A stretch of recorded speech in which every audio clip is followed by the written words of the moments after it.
1장의 말씀을 우리가 본문으로 폈는데요. 누가복음은 이방인 의사였던 누가가 이방의 복음을 전하기 위해서 기록한 복음서입니다. 3절에서 언급하는 것처럼 데오빌로라는 높은 관직에 있는 어떤 사람에게 이 복음의 소식을 정확하게 알려줌으로써 사실 그대로의 말씀을 전하기를 원했습니다. 그뿐만 아니라 이 글을 읽는 모든 우리 성도들 혹은 믿음을 받아들이기를 원하는 모든 이들에게 객관적인 사실을 가감없이 선포해 줌으로써 의심 없이 주님을 구주로 믿기를 바라는 마음에서 이 누가복음을 기록했다라는 겁니다.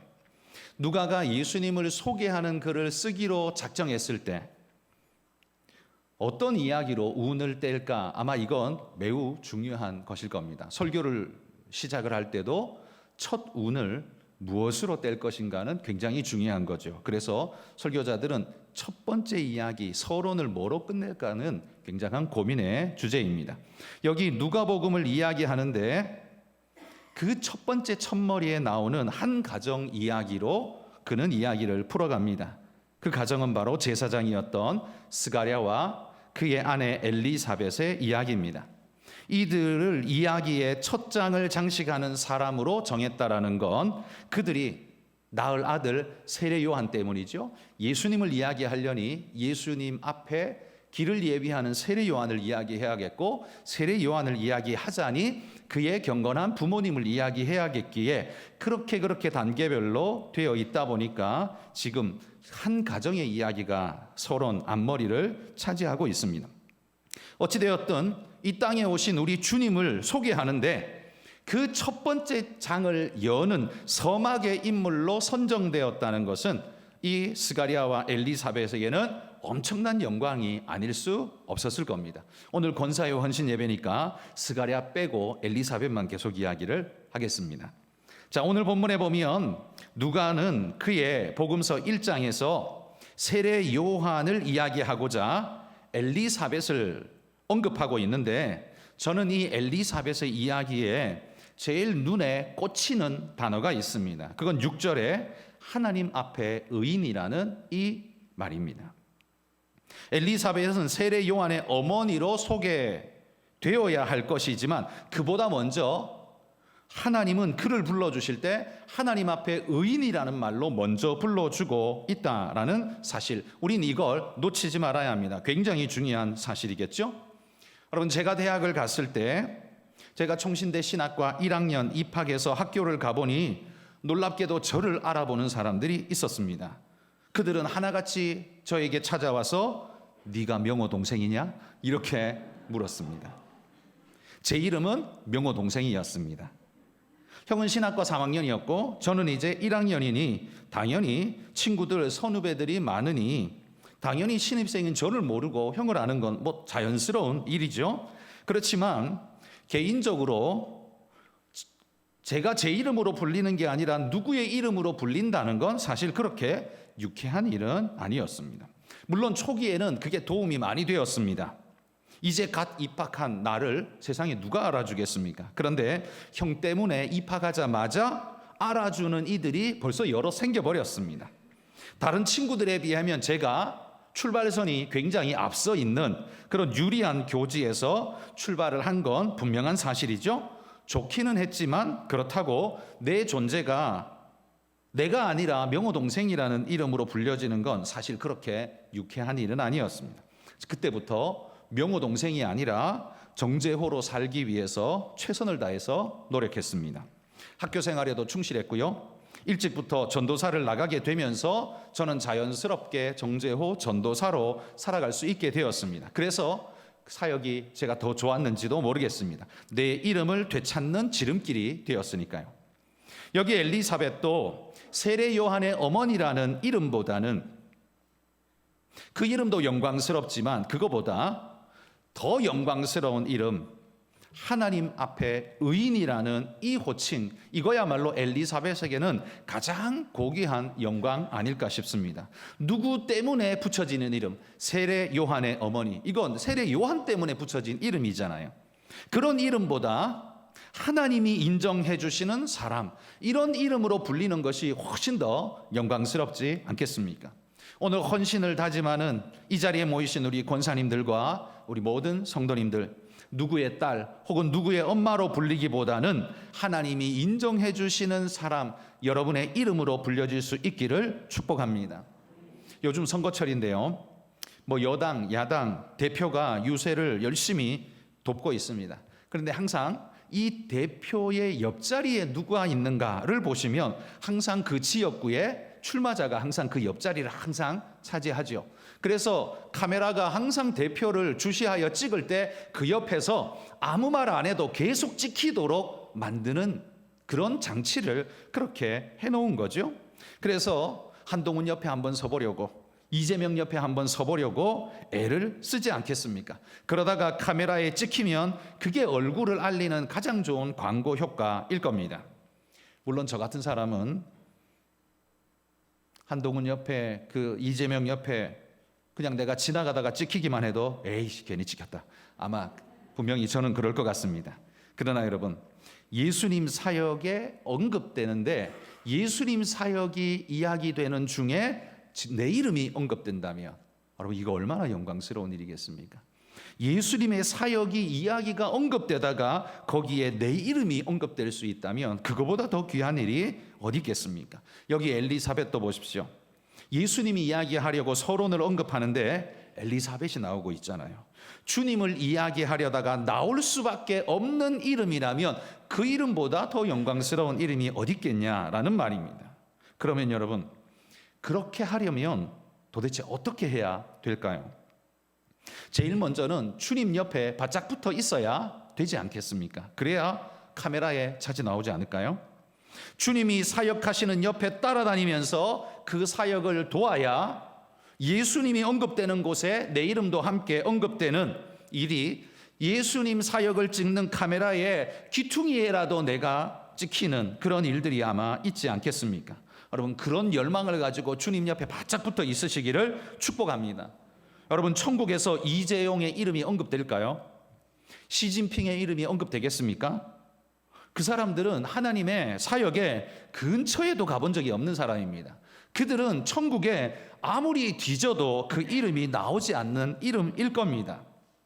하나님의 카메라에는요, 시진핑이든 이재용이든 엑스트라로도 찍히지 않을 겁니다. 그러나 우리는 어떻습니까?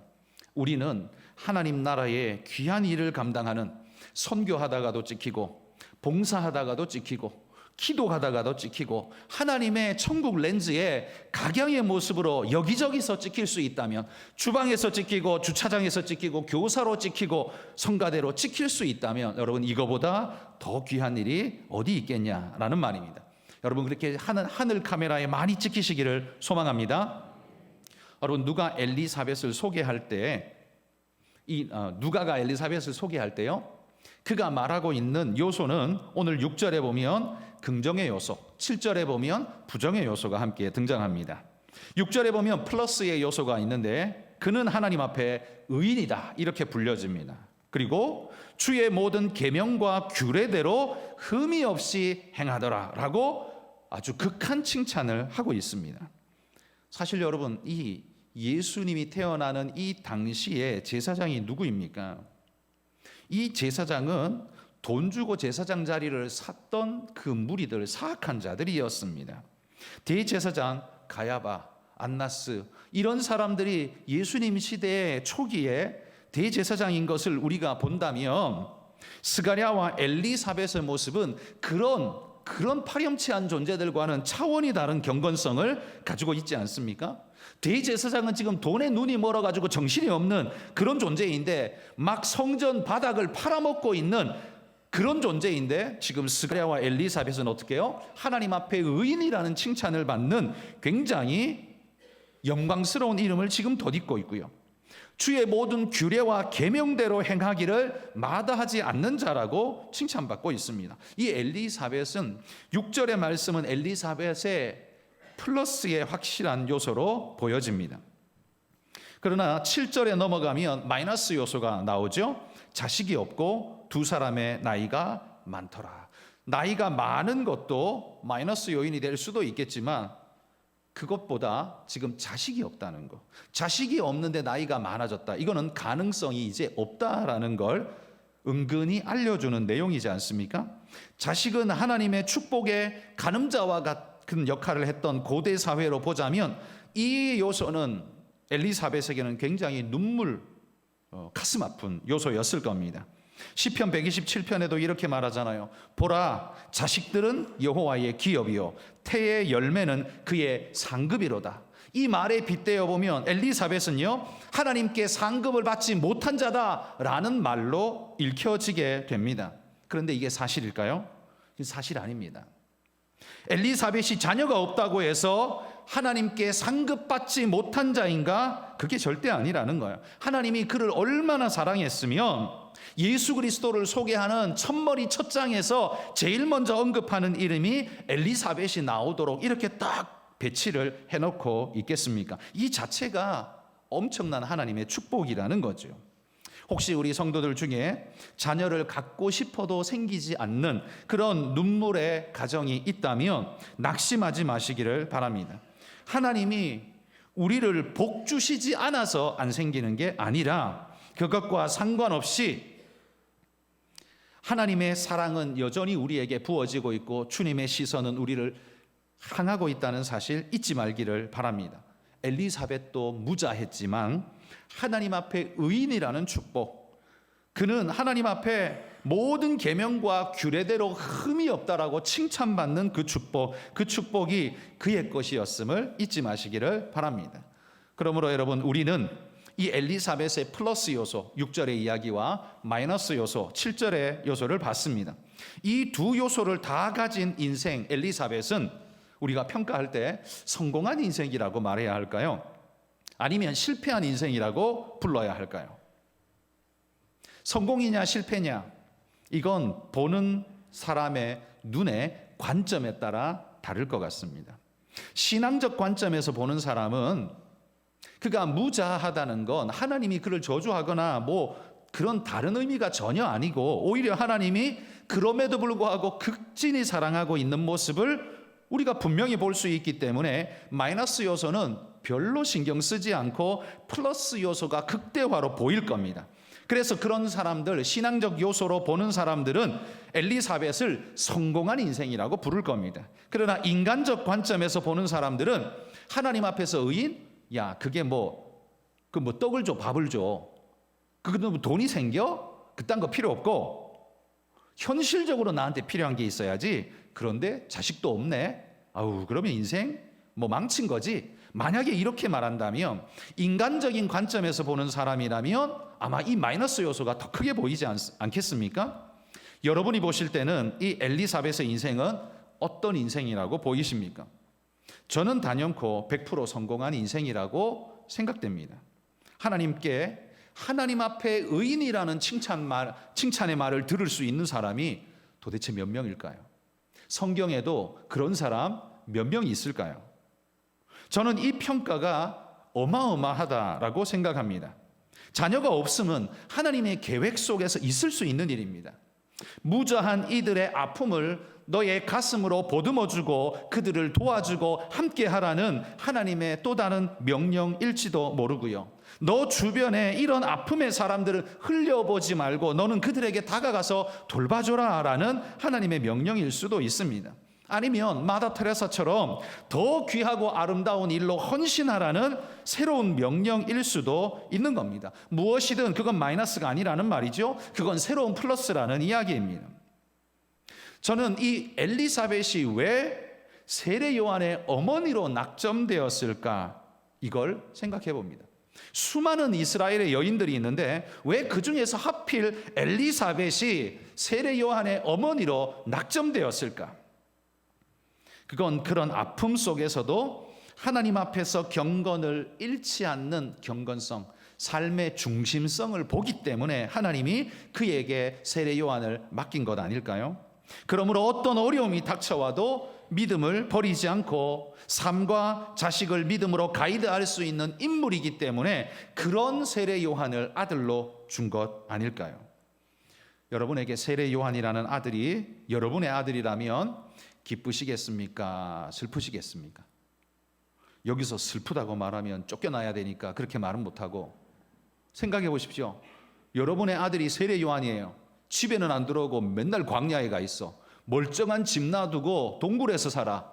아니 옷도 많은데 왜 낙타털 옷을 입고 살아? 집에 냉장고에 음식 가득한데 왜 메뚜기와 속청을 파먹고 살아? 여러분, 속이 뒤집어지지 않겠어요? 어머니라면 그런 모습 쳐다보면서 속이 뒤집어지지 않을 어머니가 세상에 어디 있겠습니까? 제가 볼 때는 이걸 감내할 수 있는 어머니가 도대체 누군가 하나님이 하늘에서 두루 살펴보니까 엘리사벳, 그만이 이거 감당하겠다. 그 사람만이 이걸 감당하겠다. 그래서 하나님이 딱 그에게 찍어서 세례 요한을 그에게 주신 것 아닐까요?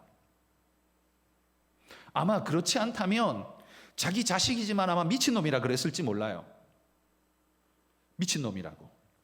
네 아버지가 제사장인데 네가 지금 어디서 뭔 짓을 하냐고. 아버지의 계보를 이어서 제사장을 해야지 지금 네가 어디서 무슨 짓을 하냐고 아마 그랬겠죠. 그런데 엘리사벳은 그러지 않았다는 겁니다. 이 세례 요한을 품어낼 수 있는 어머니로 엘리사벳만한 사람이 없기 때문에 하나님이 그에게 세례 요한을 맡긴 것 아니겠습니까? 그래서 여러분, 엘리사벳의 위대함이 오늘 여기서 이렇게 크게 드러나는 겁니다.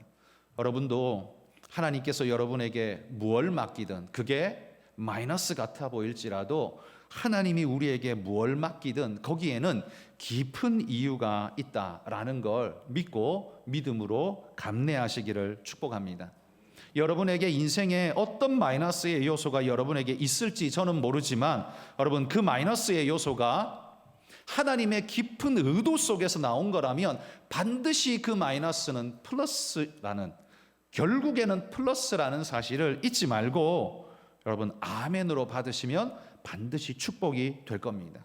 무자함이라는 엘리사벳의 마이너스는 세례 요한이라는 영광스러운 이름의 아들을 얻음으로써 그것이 플러스가 되었습니다. 그러나 그걸 아무나 감당할 수 없는 그 아들을 감당할 수 있는 하나님 앞에서의 의인, 뛰어난 사람, 그 사람이 바로 엘리사벳이기 때문에 하나님이 특별히 찍어서 그를 세례 요한의 어머니로 메시아를 소개하는 첫머리의 1장의 주인공으로 하나님이 삼으신 것 아니겠습니까? 여러분도 하나님의 역사에 언급되어지고 첫머리에 기록되는 믿음의 귀한 일꾼 되기를 축복합니다. 여러분, 우리는 얼쩡거려도 하나님의 옆에서 얼쩡거리시기를 축복합니다. 놀다가도 하나님의 카메라에 찍힐 수 있도록 하나님 옆에서 노시기를 주의 이름으로 축복합니다. 그래, 돈 많은데, 힘 있는데, 쾌락 쏟아지는데 이런 데 쫓아다니면, 그런 데 쫓아다녀봐야 하나님이 아무 관심 없습니다. 아무 축복도 하나님이 주시지 않을 겁니다. 여러분, 그러므로 오늘 제목이 뭡니까? 주님의 배경이 되는 그런 인생, 여러분이 바로 그 인생 되시기를 축복합니다. 주님이 카메라에 찍힐 때 항상 그 배경으로 찍힐 수 있는 인생, 그런 인생 되시라는 말입니다. 그러려면 항상 주님 옆에 있고 주님을 사모하고 주 말씀 쫓고 주 옆에 붙어 있기를 사모해야 하지 않겠습니까? 여러분, 그런 인생에게 하나님이 반드시 복의 복을 더해 주실 줄 믿습니다. 기도하겠습니다. 하나님 감사합니다.